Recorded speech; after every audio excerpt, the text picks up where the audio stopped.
We from the Washington Post was going to moderate this panel, but she had to cover some breaking news. So maybe after the panel, refresh your Washington Post app, and you may have some breaking news about Trump's economic plans.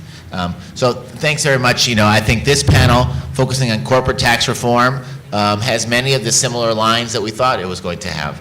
I think it will be an immediate issue for Congress and the administration to discuss in 2017, so we're excited about this panel of experts we have to help give a crash course on a pretty difficult issue to understand. So I'm just going to introduce all the panelists by one. So we have Matt Gardner, the Director of Citizens for Tax Justice and the Institute for Taxation and Economic Policy; David Borris, a board member from the Main Street Alliance and a small business owner from Highland Park, Illinois; Eric Toder from the Tax Policy Center at Brookings and the Urban Institute; and Reuven Avi-Yonah, a professor of law at the University of Michigan. So Eric, we're going to start with you. What do we know so far about Donald Trump's tax proposal, and where does it differ from some of the other blueprints like those from Paul Ryan and the House Republicans?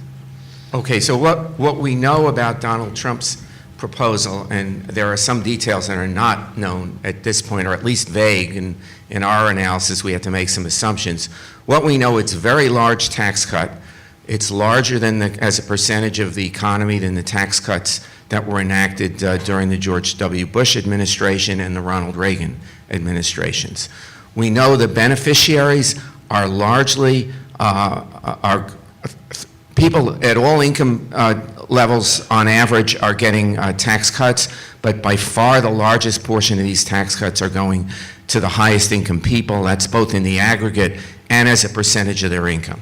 So it is a huge, huge tax benefit for the very wealthy members of the population. Some of the provisions is a cut in the top individual tax rate, a fairly modest cut in this version to 33%. But one of the striking things is he's cutting the tax rate on business income to 15%. So my joke about that was I was going to go to my employer if this is enacted, and I would say I quit tomorrow, and by the way, you can hire me back as a contractor, and I'd be happy to work for you in that situation. They say some safeguards against game playing with this, but they're not very robust. I don't want to get into the details on that. The other thing is he's eliminating the estate tax. That is standard Republican fare. You'll see that in the Ryan plan, House GOP plan as well. The difference, however, for all of that, another feature of the Trump plan is that they're jiggering around the way they do personal exemptions, deductions, and some of the individual tax provisions, as a result of which many people will experience tax increases in the middle class, particularly people who now file as head of households or people with large families. That's something my colleague and NYU professor Lily Batchelder has documented in a recent report. So the Ryan plan is much more interesting because it's really a change in the way we tax corporate and business income. And I, in a future answer, I'll get to it, but they're moving to expensing of all business income and elimination of interest deductions. It's really essentially very much like a value-added tax collected in a different way. There are some benefits to the Ryan plan. In its structure, it's very similar to plans that have been developed by academics. Alan Auerbach, a professor at Berkeley, and Michael Devereux at Oxford University. There's been a lot of discussion of this type of plan for many years. And one of its benefits is it will reduce the incentive of corporations to shift profits overseas and reduce the incentive for corporations to invert, that is to change their residence and become a foreign resident. Because the nature of the tax will not be based on where your profits are booked or where your headquarters are located. They will be based on where your sales are. So that's an important part. However, there are some serious design flaws in this proposal. My view is when people look at it very closely, they're going to find parts of it very unattractive. So that's, but the Ryan plan is a very serious broad-reaching tax reform plan. It is not as big a tax cut as the Trump plan. However, in its current version, it is a tax cut, and the benefits will also be concentrated among very high-income people. So I'll stop there, and we can talk more. Thanks, Eric. Yeah, we'll continue the conversation. So I'm going to turn to you, Reuven, and those of you who have the booklets on your table, the Century Foundation has just put out a paper of Reuven's around the taxation of multinational corporations based in the United States, but who earn international profits. How should we be approaching the taxation of these profits that are earned, now overseas? Most recent reports on what is in his tax plan talk about a 10% repatriation rate. I'd like you to react to that and talk about really some of the risks in that approach. All right, so I think the one point is to distinguish between past earnings and future earnings of multinationals. The 10% Trump proposal, and Ryan has a similar proposal of between 3 and 8%, is about past earnings. So US-based multinationals, this we know from their financials, have by now accumulated about $2.5 trillion offshore. The reason that they're offshore is because they're subject to very low tax rates, which means that you can't bring them back without having, at the current law, to pay 35% on it, and they're stuck, and the accountants let them declare them to be, quote, permanently reinvested, because otherwise they'll have to take a reserve. But the accountants are beginning to have a hard time claiming that with a straight face, and so there's been endless lobbying for a very long time to let them bring them back tax-free, like they were allowed for 1 year in 2004, 2005, and Jane here has documented the 5%. At a 5% rate. Yeah, and this was the American Jobs Creation Act that resulted in no jobs being created. In fact, the same companies fired people at the same time, as Jane has very nicely documented. So, what do I think about that? Well, one interesting question is, if we do something like this, what will be the effect going forward? And unless we do something radical like, the Ryan plan that Eric I think the effect would be to encourage further profit shifting, because once you know that you can bring it, the only thing that limits people from the ability to shift more is the knowledge that they'll have problems bringing it back. If they know that they can bring it back going forward, then there will be even further shifting. Now, here's what's frustrating about this. Now I'm talking just about past earnings.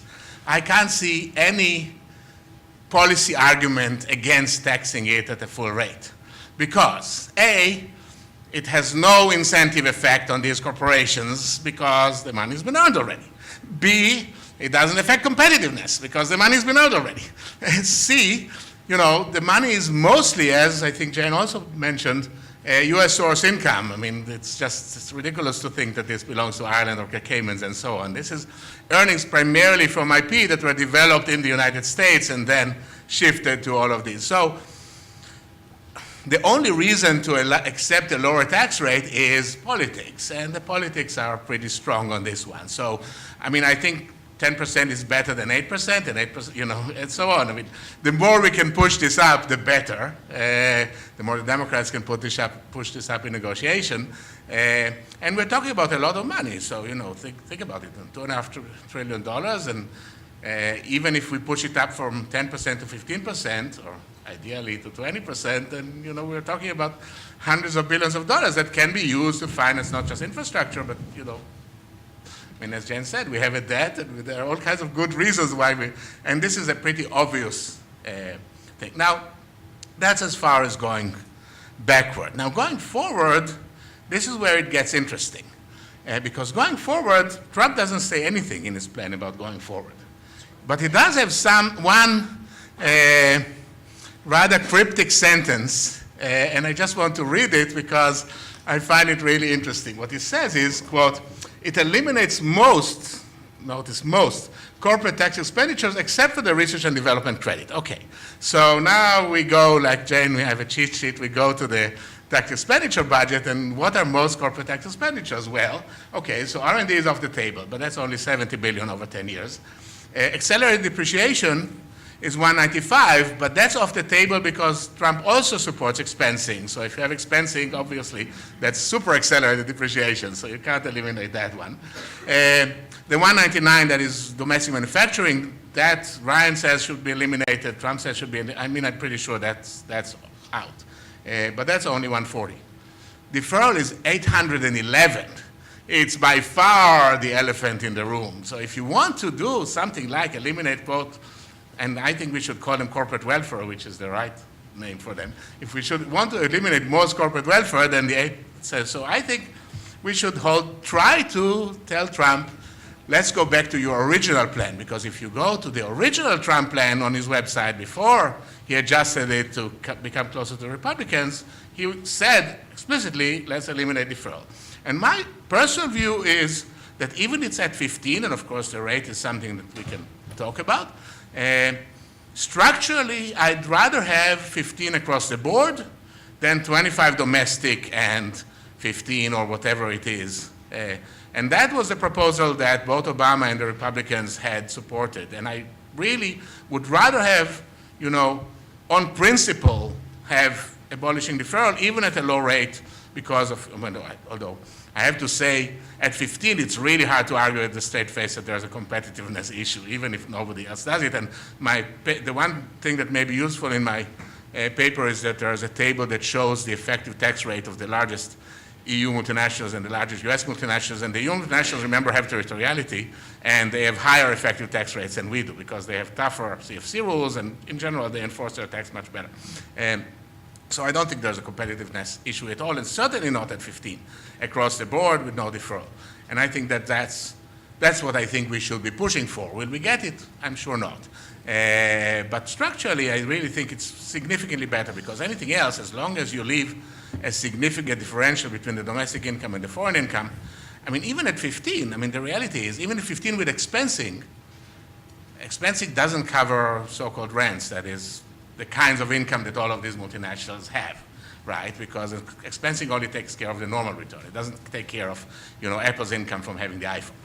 So basically, there will always be lower tax jurisdictions, even at 15 where expensing. And as long as you allow shifting, then there will be shifting to there. I just don't see, and I will talk about this maybe later.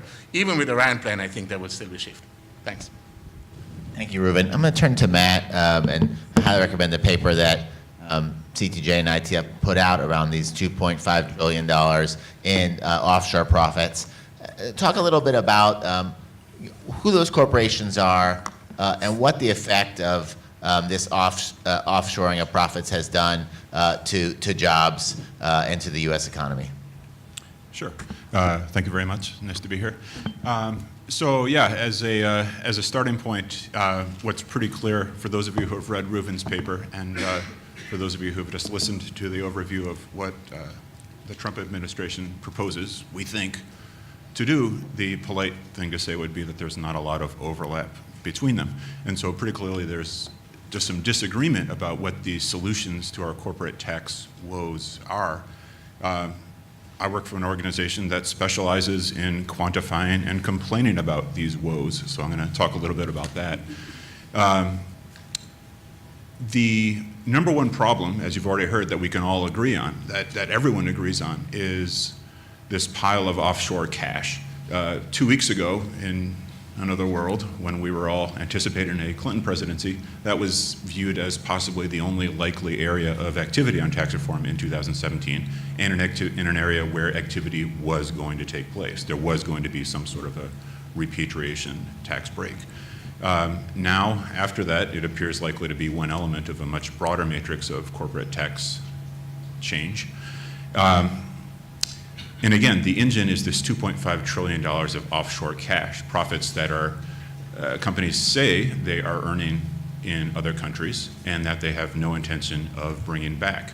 Now, if you listen to different groups, you get a different sense of why this is a problem. Corporate CEOs have argued that this is a problem because they'd really, really like to bring this cash back and simply can't afford to do it because of our prohibitively high tax rates. The Tim Cooks of the world just say they just can't swing it. The progressive groups, on the other hand, including my own, argue that the real problem with this offshore cash is that it is largely an accounting fiction, that a very large share of the profits these companies say they're earning abroad reflect not meaningful economic activity, but a transparent attempt at tax avoidance.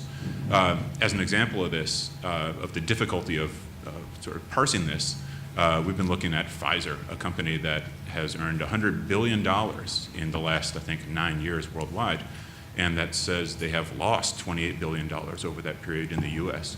We're just a terrible market here, as it turns out. It's impossible to know just to what extent that reflects income shifting or real foreign activity on their part, because as the rules currently work, Pfizer and companies like them do not have to disclose country-by-country data on the location of their profits.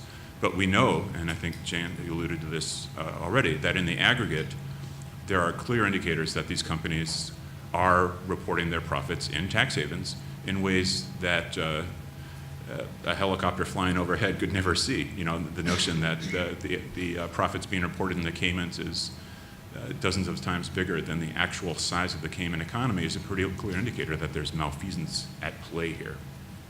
So problem number one is clearly this pile of offshore cash, and we have different ideas about why it's a problem. The corporate lobby argues that a secondary problem, and a problem driving the first problem, is our corporate tax rates. A better way of characterizing it, I think, would be the gap between our statutory tax rate and our effective tax rates. We know the statutory tax rate is 35%. The work my organization has done with Citizens for Tax Justice suggests that the 35% statutory tax rate should probably be thought of in much the same way as New York City traffic signals, as a rough guideline rather than as a concrete law. And particularly, we've shown that in the aggregate, profitable corporations are paying, in the Fortune 500, paid 19.4% of their U.S. Profit, 19.4% tax rate on their U.S. profits federally over the last 5 years, and in 2012. We also know that there's a wide gap between higher taxed and lower tax industries. For every utility or tech company or telecom company that's paying a low tax rate, there's a retail company that is in fact paying something closer to 35%. Some groups have real gripes here.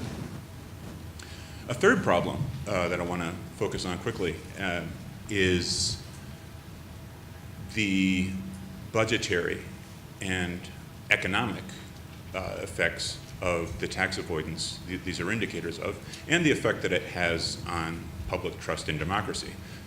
Obviously, you know, there's a lot of talk about what this election meant. One of the most generally accepted, if content-free observations, was that it was a populist revolt, and whatever that means now.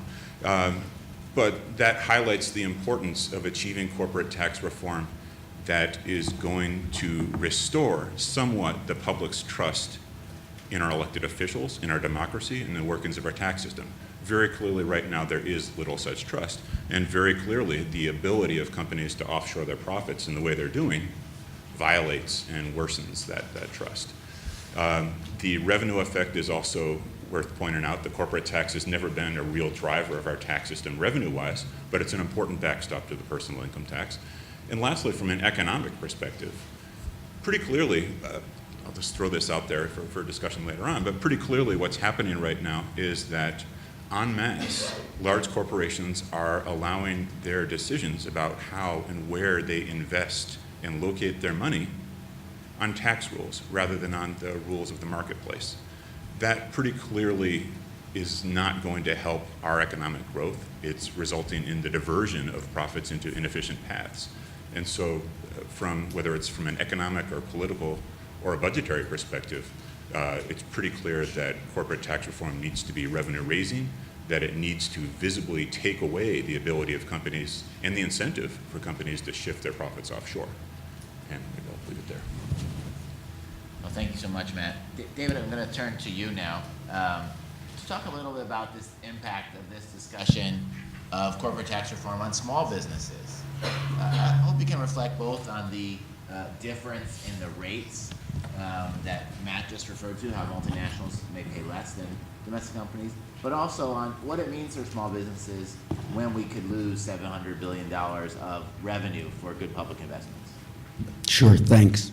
So I think that where I'd really like to start is a conversation about, what are the conditions required for small business growth, right? And what really matters to small business owners, right? So when we talk about creating new jobs, let me tell you what doesn't matter. So if I make $100,000 more in my pocket, or a business like mine makes $100,000 more in their pocket because they got a tax break, that $100,000 does nothing to stimulate a small business owner to grow their business or to hire new employees. I'll tell you what does stimulate us is we want to squeeze the maximum amount of profit out of the top line revenue, right?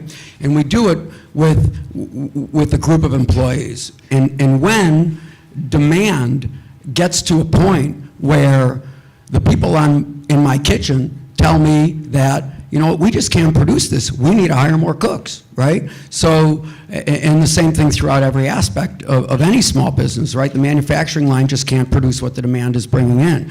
So everything that we look at has to deal with aggregate demand and consumer demand. And it's what, I don't think I'm saying anything new to everybody in this room, that this is what has been the problem in the recovery, right? The reason this recovery has not been more robust is there just hasn't been enough money flowing through the economy for a variety of reasons, not the least of which is you have large multinational corporations that suck money out of communities and then park it overseas, where there is no real economic activity. In a file drawer in Bermuda, there's no real economic activity.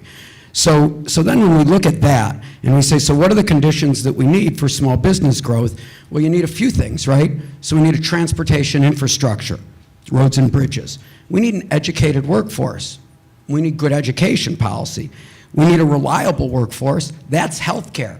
When you have 150,000 employees and 4 or 5 of them have health issues, it probably isn't a major impact. But when you have 45 employees and you've got people whose children are having health issues because they don't have proper health care, themselves have health issues that don't have a proper health care, and when your manufacturing line is short 4 people on a Tuesday afternoon and can only produce 50% of what it's supposed to produce, that's painful to a small business owner.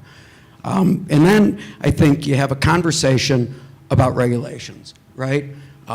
Trust in safe products, which we completely take for granted. But we certainly look at a conversation a couple of years ago about lead in toys coming in from other countries' imports. And we say, oh my God, that's a horrible thing. And then on the flip side of the coin, you have a Republican Congress that says, we want to get rid of all regulations. Well, and so my question would be, in my industry, in food service, do we really want to go back to the day before Upton Sinclair published The Jungle? I would think not, right? And really, when we talk about that, these should be traditional, whatever, we don't know what New Republican is now, but traditional Republican issues, right? So the Environmental Protection Agency, put into force under a Republican president. Occupational Safety and Health Administration, put into force under a Republican president. These are the infrastructure things that we should be doing. Infrastructure isn't just roads and bridges, right? It's creating environments for business to be able to grow. So. David, I was curious, one thing I would want to comment, in some of our previous conversations, you talked about how businesses like yourself don't have some of these options to move their profits overseas and end up paying kind of a higher tax, than an Apple or another business could end up paying. You want to reflect a little bit on that? Well, sure. I think you say it clearly, right? That when you're operating a business that does $10 or $20 million a year in sales, right? And you're operating a local business that works within the community. What we want to see happen, positive economic activity is when you make money at your business in your community, that money gets spent back in the community, whether it's the local community or whether it's the state or whether it's within, the confines of the United States. But I think that what's important is that we don't have armies of lawyers and tax lobbyists that figure out ways to game the system. So if the system has those things available to be able to be gamed, then Large corporations are going to do that, and at the end of the day, all these things we're talking about absolutely require public investment, right? So the government needs the money to spend to create the environment for growth of small business, and if the top earners in this country, the major corporations in this country, aren't paying their fair share, right? So 288 of the most profitable Fortune 500 companies, of those, almost 10% of them paid $0 in federal corporate income tax over the 4-year period from 2008 to 2012. 40% of them, 111 of those companies, paid $0 in at least one of those years. A third of them paid less than 10%, right? So how do you fund what needs to be done when we keep cost shifting from the most profitable corporations in the United States and the wealthiest people in the United States, and it gets cost shifted not only onto the backs of small business, but even worse, onto the backs of our employees, right? Working men and women in this country pay far more than their fair share, right? 1 in every $9 of money flowing into the federal government flows in from corporate tax now. 25 years ago, it was 1 in every $3, right? And who gains from that? No, thank you very much, David. I want to throw out a kind of key question to all the panelists to respond to, and then we'll get some questions from the audience. A lot of what you hear that driving this debate is that the current 35% tax rate makes U.S. Corporations, the United States, an uncompetitive place to start your business. Really, wouldn't this 15% rate kind of make us more competitive? And if that's not the right rate, what is the right rate? For us to be set? So I do think that 35 is high. It's not that, as Matt said before, it's not that too many corporations pay that rate, but the 19% that he mentioned is an average, of course, and the more domestic you are, the higher you pay if you're a C corporation. So you can see there's a whole, if you look at the S&P 500 distribution, there's a whole cluster of them that pay quite a bit, because they're mostly domestic, and there's others that are mostly international. The more international you are, the more IP intensive you are, the more intangibles you have, the less you pay. So I would think that there's pretty big, broad consensus that the rate should be brought down. The history of this is that when we cut the rate to 35 in 1986, we were among the lowest in OECD, and then everybody else has succeeded in cutting since then, and now we're basically the highest in OECD among the rich countries. So I think that if we could do this in a way that raises revenue, or at least doesn't lose a lot of revenue, then I think I would be inclined to say that it's a good idea, but not so much because of competitiveness. I think that's pretty much a red herring. It has always been. Multinationals complained about competitiveness in 1961, when 18 out of the top 20 top multinationals were American, and we had 45% of world GDP. That's the reason that Subpart F looks the way it is, because multinationals complained about competitiveness. That's always been a red herring. Look at all of these companies. They're doing fine, thank you very much. We don't have a competitiveness problem for our multinationals. But what we do have is that when you have such a high rate on domestic income, and essentially zero rate or close to it on foreign income, we have all of this shifting, and you have transfer pricing, and you have all of these immense incentive to tax avoidance, and you have transaction costs, and you have the IRS unable to police it, but having to put a lot of resources in it. And that's why I think that, I'm an old-style kind of guy. Rate reduction, base broadening reforms are a pretty good idea. Okay, this is a very complicated subject. I'll just try to say a few things. You can't look at the harm of the corporate tax based on the effective tax rate. If you have a high statutory rate and a low effective tax rate, that doesn't mean it isn't doing harm, because the high statutory rate causes behavioral adjustments that you don't want to see happen. So you're much better off having the rates more closely aligned and lower than the current high rate we have. The second thing is, I hate the word competitiveness. Nobody ever knows what that means. I have a paper where I tried to define it. I won't even try to go through that here, but I will say two things. We are concerned about incentives to invest in the United States and report profits to the United States relative to doing that overseas. That is affected by the tax system. We are concerned about the incentives for companies to organize themselves as U.S. multinationals rather than foreign multinationals, maybe less so for economic reasons, but we can't get as much tax out of the foreign companies as we can out of the U.S. ones. We've seen a lot of profit shifting overseas by large corporations, and we've seen a trend toward inversions where companies re-domicile themselves. U.S. resident companies become foreign resident companies. I think both of those are issues of concern, and that the tax system has to deal with those. Without going into detail, I would just state my view that the current structure of the way we tax corporate income is unworkable in the long run, and we need very radical structural change to deal with these problems. There are a number of models out there. I don't see those changes happening now. I think the general political environment is one in which the effort will be to cut tax burdens on corporations and high-income individuals, and that's kind of unfortunate, but I'll leave it at that. Sure. Well, there's a narrow and sort of a deep way of thinking about competitiveness. The narrow way is to look at the statutory rate and what adjustments to it mean. Even within that narrow scope, I think, as I alluded to earlier, the question is, what are we competing against? I think most of us have in mind other developed nations. But if you look at what the data show about where U.S. multinationals are putting their profits, where they're booking their profits right now, IRS data show that U.S. multinationals' foreign subsidiaries are putting 60% of their foreign profits in tax havens.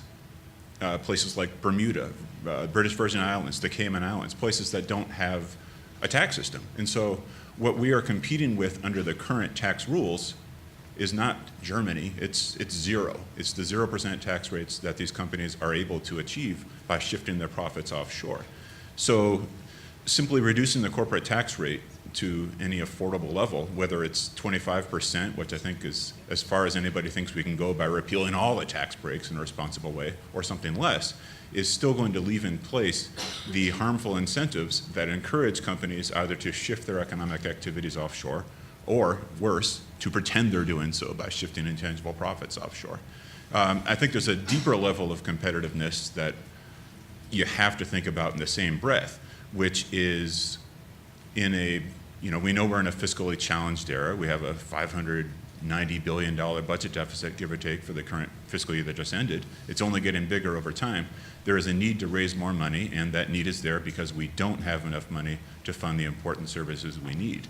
If all you do is answer the easy questions about how far you want to cut corporate tax rates, and as has already been said, that is pretty much what Trump has done, is to answer the easy questions about cutting the rates, and you don't address the hard questions about how do you broaden the base, narrow the gap between statutory and effective tax rates by closing loopholes, then you're putting our economy in a much worse place. You're endangering our ability to provide public services, and you're actually making the U.S. less competitive as a place to live, work, and invest. So it's a much more multifaceted thing than looking just at the tax rates can tell you, I guess. I also would point out that companies locate and people locate, right? I mean, if the only thing that mattered was the tax rate, then there would be no corporations located in New York doing business, or in Los Angeles, or San Francisco, or Chicago, right? People make their decisions to locate their businesses on a broad variety of reasons, right? Boeing's headquarters is in Chicago, Illinois, because they've got executives making $500,000, $1 million, $1.5 million a year, and they don't want to live in Tuscaloosa, Alabama, right? It matters how we invest culturally. It matters how we spend that money to make places where people really want to raise their families, live, and work.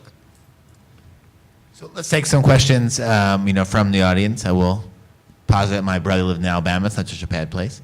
We like all of our states. So let's maybe we can hear from let's see folks who didn't get into the first round. Let's start in the back with the gentleman with the tie. Hi, my name is Bill Parks, and I've been working on corporate tax for about 5 years.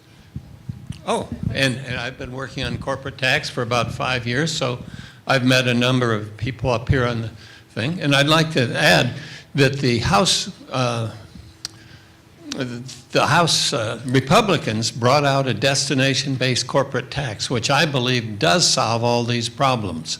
And if you are worried about competitiveness, and I think that should be the number one thing in any system in which a domestic company is going to pay more on the identical situation than a U.S. multinational should flunk, and any one in which the U.S. multinational pays more than the foreign national should flunk.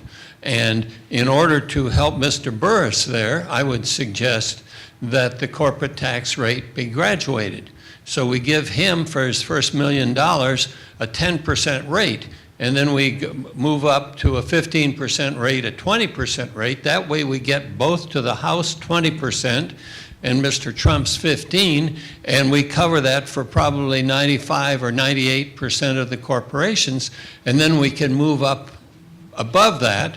The House says that they are going to drop the interest deduction, which will raise more money, and most economists, I think, believe that that would make for a stronger economy.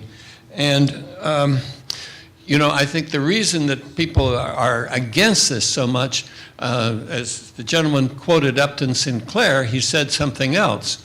And he said in 1934, it's extremely difficult to get a person to believe in something when their salary depends on their not believing it. And I think that we have a embedded group of people who won't see this as the immediate thing. My name is Bill Parks.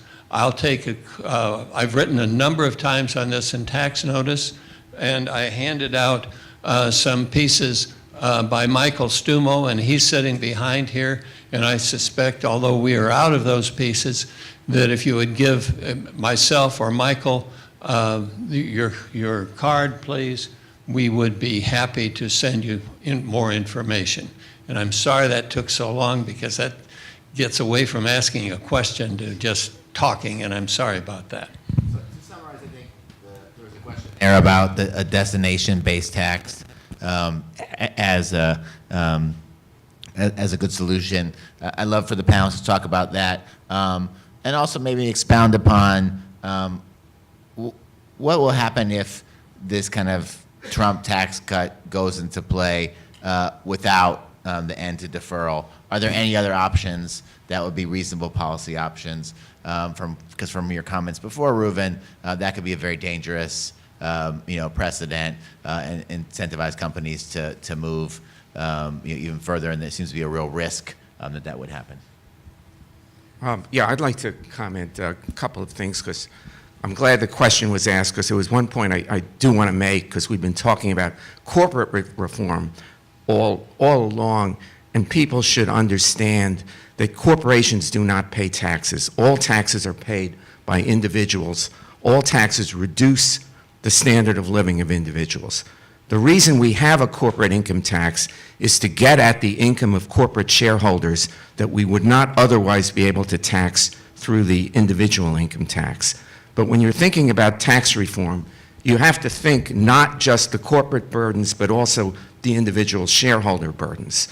The reason I make that point is the idea of a graduated corporate income tax for small corporations, and I think Jane would certainly agree with me, is a terrible idea. We're interested in taxing high-income individuals. Small corporations that are owned by high-income individuals, those owners should not pay a 10% rate. We have a lot of data on flow-through businesses, and by the way, all this talk about corporations, but pass-throughs that are not taxed as corporations now account for 60% of business profits and about 40% of gross receipts of U.S. businesses. So this is a very large sector. We know that the distribution of that income is very, very highly tilted toward the highest income individuals. So if we're interested in progressivity, we really have to look at the impact of the taxes on individuals, not looking at what some corporation sends in or doesn't send in. That's a piece of it, but we have to look at how that impacts individuals. With regard to destination-based tax, I think a destination-based cash flow tax does solve those problems.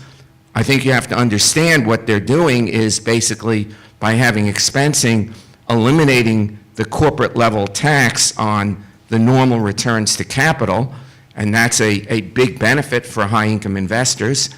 I think you also have to understand what this is going to look like, because what you're doing is you're exempting exports, and when you're exempting exports and allowing deductions for all costs, a lot of companies are going to have losses reported, and they're not going to be just the companies today which temporarily go in a loss because they have loss carry-forwards. They will be permanent losses. And if we don't deal with those losses and refund those losses, the system doesn't work.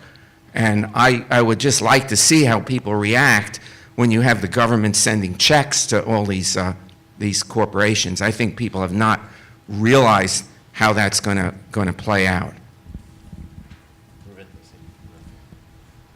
So yeah, I mean, I've been an on and off fan of the destination-based idea for a long time, fundamentally because the one thing that we know is not very movable is the market, that is the location of consumers. Everybody else, even shareholders can move, rich people, and certainly corporations can move, and they can move their profits and so on. So I think it's something to certainly continue to think about, but there are issues with it, and the most fundamental one is that the more you go in that direction, the more the corporate tax looks like a value-added tax. And the basic problem with the value-added tax is that it's a regressive tax. I mean, the studies of the incidence of the tax are pretty clear.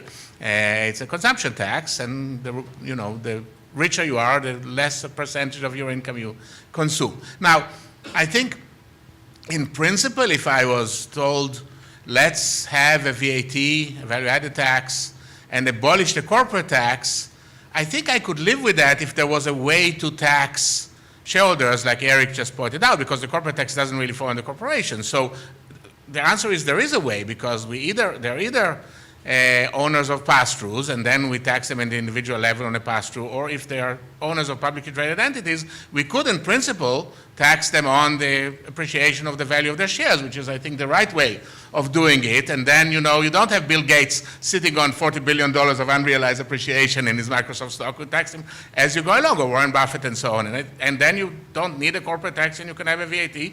And the VAT is a proven money generator, and Eric calculated, a single percentage point of VAT brings in $100 billion. Now just think about that. Even with 15% tax rate, how much you can get, as much as the individual tax, basically. But this is all, I think, politically completely unrealistic, which is why Paul Ryan goes to great length to disguise what he's doing and pretend that what he's doing in this plan is not a VAT, but rather a normal corporate income tax, which it is not. But because he tries to do all of these things, A, I don't think it works, and B, it gets into major trouble with both our tax treaties and with the WTO. And that's one thing, one reason that I don't think that we're going to get this anytime soon. Reuven, I love the way your eyes lighted up when you said we get $100 billion more in revenue.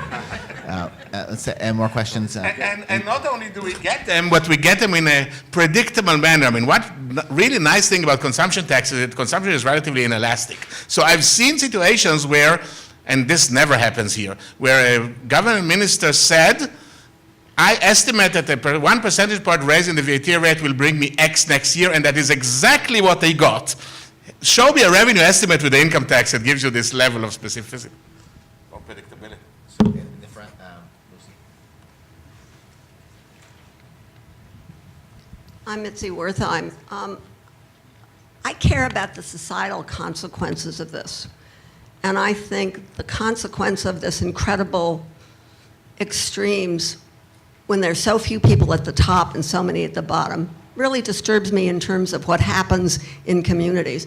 Let me just ask you, my own observation, which may be absolutely wrong, but I was sitting at my desk in IBM in the mid-'80s, I guess, and reading in the Wall Street Journal that corporations had decided they would pay their executive team and their advisors based on the stock price. And I watched the change of behavior in IBM that was really stunning. Now, my assumption is this happened elsewhere. First of all, am I sort of right with that assumption? And if so, what would we do about it? To answer. Well, you're certainly right that compensation has become much more incentive-based and stock price-based than it used to be. And, one of the drivers of that was a bill that was passed in '93 under the Clinton administration that limited the deductibility of executive compensation or pay. $1 million sounds like a lot of money, but these top executives do get pay in that benefit area and above. And so since they couldn't deduct executive pay, but they could deduct stock options, non-qualified stock options, they went to that form of compensation. So it's really not surprising that somehow the government decided we wanted to encourage this kind of compensation. I was in an airport. I was in Heathrow Airport about 10 years ago, and in the little lounge as we were waiting for the plane, and I was speaking to a woman. I can't remember who she worked for, but she was an executive vice president for a Fortune 500 company. And a year prior to the time we were speaking, she had moved to S.E. Johnson, one of the largest privately held corporations in the United States, right? Not publicly traded. And so we were talking, I said, so what's the biggest difference between S.E. Johnson and where you were working? And she said to me, at Johnson, we actually have conversations about what the next 5 years looks like in the trajectory of our growth. When I was working for wherever she was working before, all we cared about was 90 days, right? So that short-termism that's driven by tying compensation to stock price. But this is a way broader conversation that these guys could probably answer better. I mean, there's a whole conversation about the financial economy and the real economy, right? And the problems when we've now tied everybody's well-being to what the hell happens in the stock market over 30 days, or 90 days. That's a problem. I wanted to get back to one. Okay. I wanted to go back to one thing that both Eric had mentioned and Reuven, that I think, though these issues have a lot of minutia, they're very important for us to understand. So one thing I did see in Trump's most recent plan is a big cut to the pass-through rate. And it's really hard for me to see as constructed if it wouldn't be another massive tax cut and a way to get away from the 33, even his revised 33% rate. Help us understand what that proposal is and what we need to do to make it workable, if at all. Okay, so Trump is taxing pass-through income at 15%, which is the same rate as corporate income. Basically, what happens if you own a partnership or shares in a partnership, or you get profits from a subchapter S corporation, those profits are today allocated to you, and you pay a tax at ordinary income rates on those profits. So he is creating a differential between the profits and the wages. Now, we already have that in a limited way under our current system for S corporations. If you pay wages to your employee, those wages are subject to the Medicare tax, 3.8% tax, but they're not subject to that Medicare tax if you have profits. There is a rule that you're supposed to pay reasonable compensation to your employees. However, that is not always observed, and this has been sometimes called the Newt Gingrich, John Edwards loophole, because these gentlemen formed S-corps for their personal service income and didn't pay themselves very much and took a lot of S-corp profits, which were exempt from the 3.8%. So this is a continuing problem in the law, and it's not that the law is wrong, but it's difficult to enforce that boundary. If you go to a boundary between 15 and 33%, you are making that much, much, much harder. And so the question then is, what kinds of ways would you have to prevent people from reforming, people who are employees decide to quit and then become small businesses or self-employed and get the 15% rate, or partnerships try to change, and S-corps try to change their form of compensation. He has said for large businesses there would be a second tax on distributions, which would make the overall burden close to 33. But I think this is an area that, and he's also said, oh, well, don't worry, we'll write rules to keep this from happening. But I think this is a very, very serious problem. So here's one interesting thing about the Trump proposal in this context. So one of the kind of things that are highlighted in his plan is that he's going to do away with the carried interest rule. And the carried interest rule, many of you may know, is the rule that enables hedge fund managers to pay tax on their labor income essentially at the capital gains rate, which is currently 23.8 rather than 39.6. So it's it's about half. But I think that this is completely misleading because, of course, hedge funds are exactly the kind of businesses that will be eligible for the 15% rate until they distribute. And they're not going to distribute. And besides, he's going to maintain the capital gains rate and the dividend rate at the current 20%. So now if you make $100 billion as a hedge fund manager, so you currently pay 23.8. Under Trump, even if you eliminate carried interest, you'll pay 15. And yeah, maybe you'll pay 20 in some future date when you make a distribution, but you can delay that forever. So where is the carried interest elimination in this one? David or Matt, would you like to respond to that question about this issue of pass-through? Well, yeah, I mean, dispassionately, I have to say that what Trump did with carried interest is the cleverest thing I've seen in a long time in a tax proposal. Just describing a tax cut as a populist tax hike. Yeah, for sure, I think the main concern with the pass-throughs is, as Eric pointed out, the imbalance between the top regular rate and the pass-through rate. I'm a state guy, and we know from the state level, where Kansas has already implemented this, that what we thought at the time was a fairly small difference in the wage rate versus the pass-through rate was never going to change people's behavior, and yet Kansas found in the wake of their adoption of a similar rule that suddenly there are an awful lot more pass-through businesses in the state than there previously had been. So it seems very likely that if the plan, if Trump really does want a 15% pass-through rate, something he's been kind of wavering on over time, that there's going to be an awful lot of room for gamesmanship. And as I mentioned earlier, I think a prime directive in corporate tax reform and in business tax reform more generally ought to be getting businesses to behave in ways that reflect market forces, what they think makes economic sense, rather than moving their income around behaviorally to reflect tax incentives.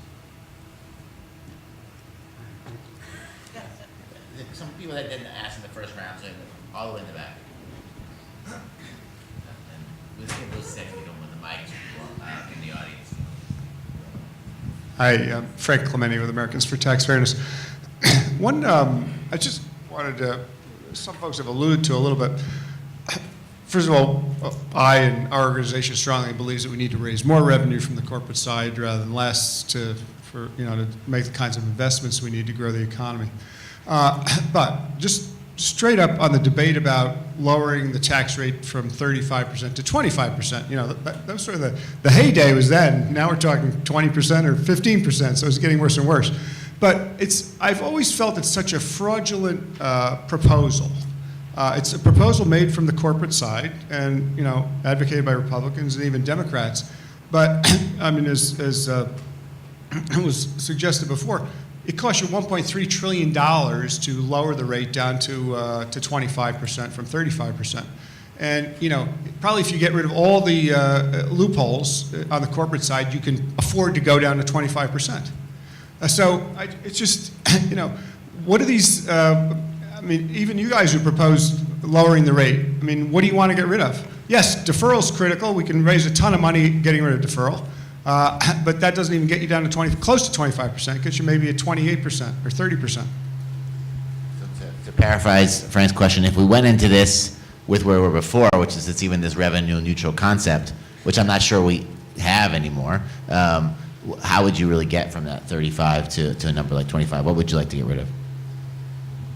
And so I think the answer is that we are not in revenue neutral world anymore, because my understanding of the way budget reconciliation work is that as long as you sunset everything at 10 years, you can have a $4 trillion hole in the budget or a $9 trillion hole in the budget or however big a hole in the budget that you want to.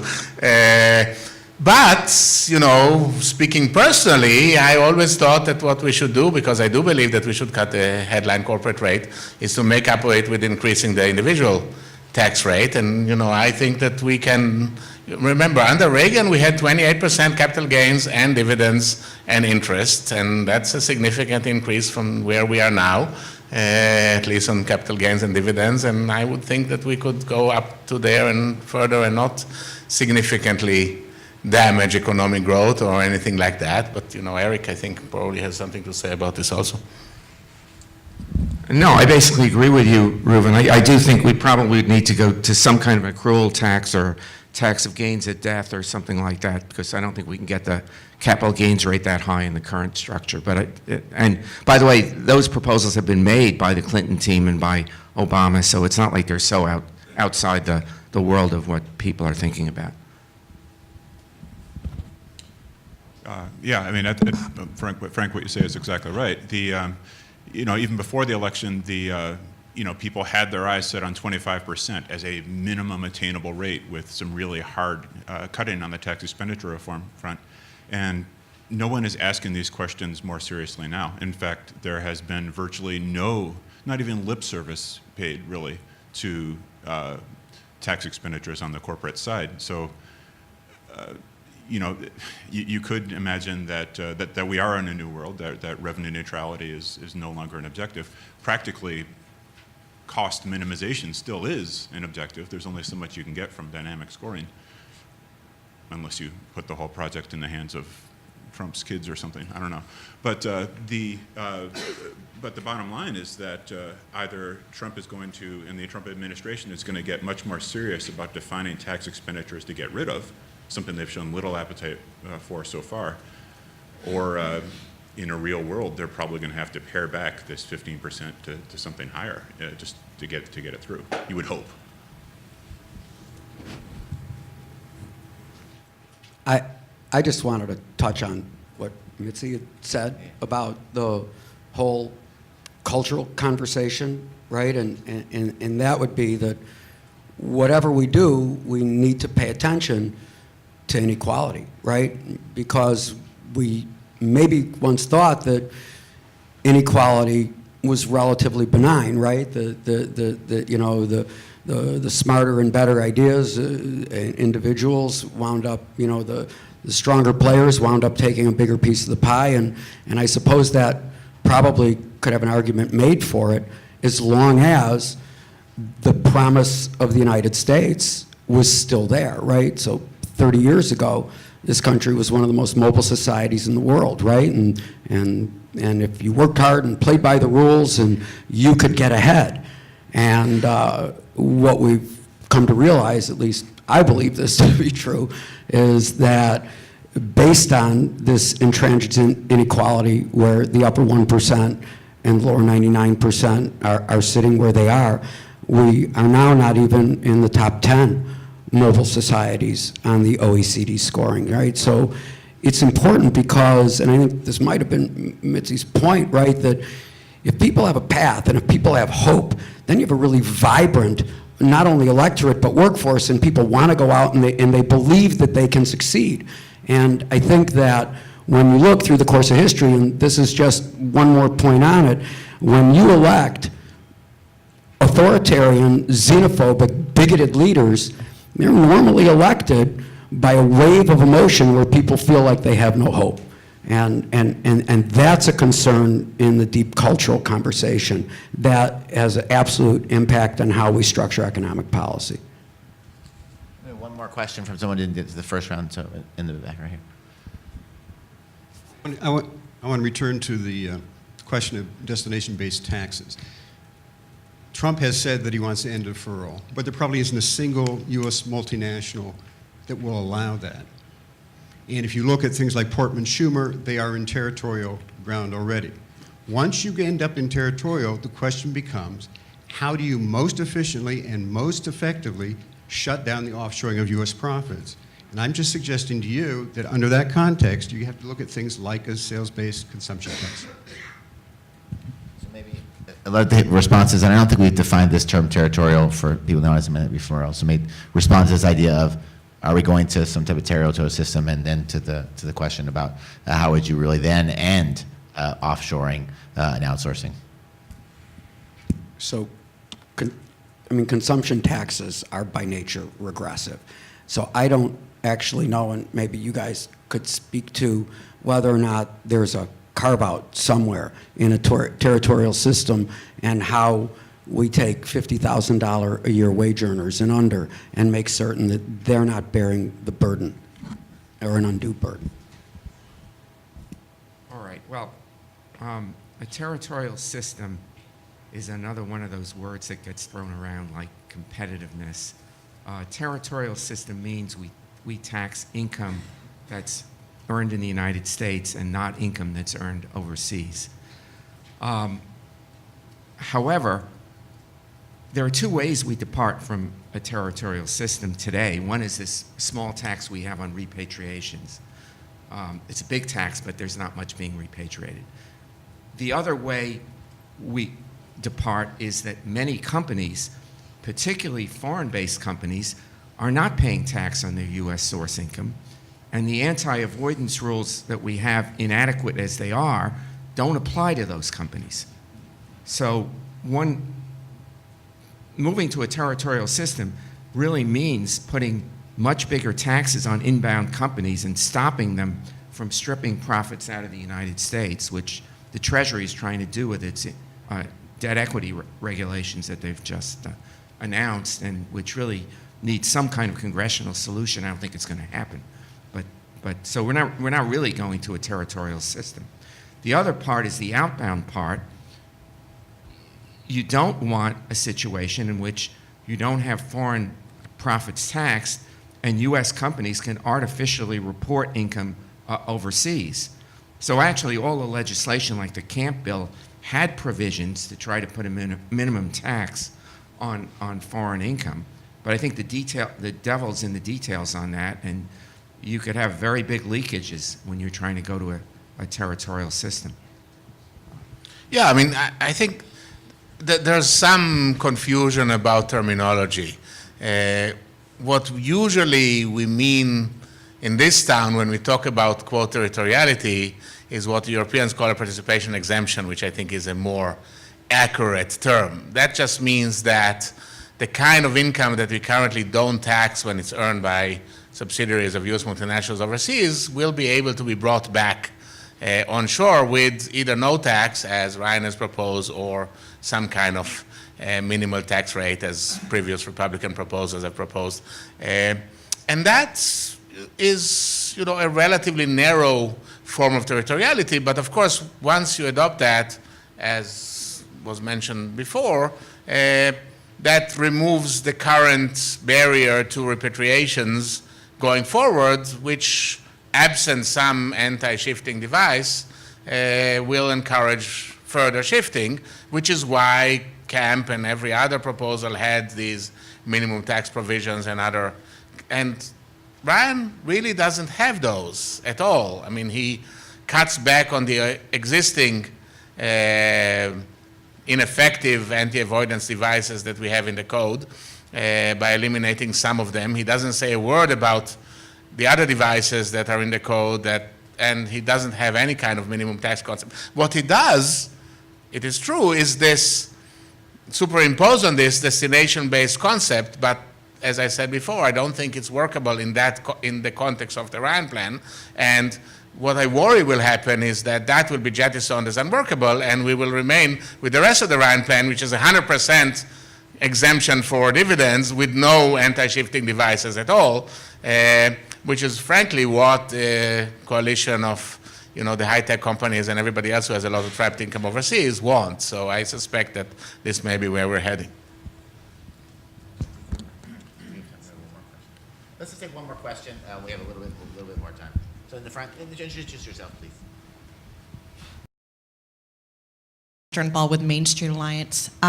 There's been a lot of talk about international companies and taxes, and one thing I haven't heard is one of the essential ingredients for effective taxation, which is transparency and disclosure. I know there have been a number of initiatives, whether it's country-by-country reporting or efforts on the Hill in terms of incorporation transparency, but especially in light of the egregious activities that the Panama Papers have exposed. I was hoping that you all could talk about the potential for progress on this front, and I guess with the irony of Trump, refusing to disclose his own taxes, whether you think someone like with our new administration is going to have any efforts to support this sort of progress and transparency. Transparency shouldn't cost money to do, so. So Louis Brandeis said over 100 years ago, right, that sunshine is the best disinfectant. I can't imagine that we're going to get rules on beneficial ownership out of a Donald Trump administration, but it certainly would be a great idea, right? An informed electorate matters, right? And when people are trying to make decisions on policies that are very confusing to begin with, in terms of finance and tax policy, it would help a whole lot if they understood who was advocating for what and what their personal benefit were. So it's actually shocking that we don't have rules on beneficial ownership, but we don't. Well, we have a long-standing tradition in the United States of privacy, and individual tax returns are not to be known to anyone you don't want to know them. So that is very, very much enshrined in the law. We have a tradition of presidential candidates and presidents releasing their tax returns, but they don't have to legally. So we're all legally protected against that form of release. One thing that has been very beneficial during the Obama administration has been the FATCA legislation, which has made it much, much more difficult for individuals to hide from the IRS the bank accounts and the income they get overseas. In fact, some of the ideas that Reuven and I have talked about taxing individuals on their capital gains really depends on that legislation being effective. The other thing I would say about corporations, the BEPS project has called for much more transparent and open corporate reporting. One of the reasons that U.S. multinationals get such a hit in the world is we actually have more transparent reporting than other countries. You can go to the Department of Commerce, you don't know about individual companies, but you do know where the corporations are investing and where they're booking the profits. That's why we can talk about these things. We don't know where foreign-based companies are booking their profits, but I can assure you from having talked to people in the business that they're doing the same kinds of games that our companies are doing. So I think that the BEPS project, if it increases transparency in that regard, will do a great benefit for tax policy. Out this panel. Thank our panelists for a great discussion and explaining some really thorny issues that we are going to have to deal with in our jobs and as citizens.